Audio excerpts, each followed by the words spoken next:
আছে, দলে যারা লোক আছে, সেন্ট্রাল কমিটি আছে, আমাকে কেউ ব্যাখ্যা দিচ্ছে পর্যন্ত কেন দিবে না? বিএনপির জন্য কিন্তু দেশের জনগণ না, দেশের জনগণের জন্য বিএনপি। জামাতে ইসলামের জন্য কিন্তু আমরা না, আমার জন্য জামাত ইসলাম, এটা মাথায় রাখতে হবে।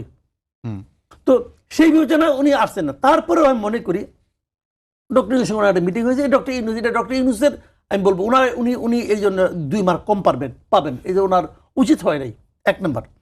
কিন্তু সেই মিটিং নিয়ে আপনি এনসিপি করে মন্তব্য করে দেখছেন যে মিটিংটা করা ঠিক হয় নাই, বলে নাই। এখন তারা কেন বলতেছে? এখন বলতেছে এই কারণে যে এরই মধ্যে ডক্টর ইউনুস ওনার জাহাজ বন্দর শিফট করছে। আচ্ছা, এতদিন এনসিপির বন্দরে ছিল, বন্দর শিফট করে উনি বিএনপির বন্দরে যে ভিড়াইছে। এবং এই জিনিস আছে, দলে যারা লোক আছে, সেন্ট্রাল কমিটি আছে, আমাকে কেউ ব্যাখ্যা দিচ্ছে পর্যন্ত কেন দিবে না?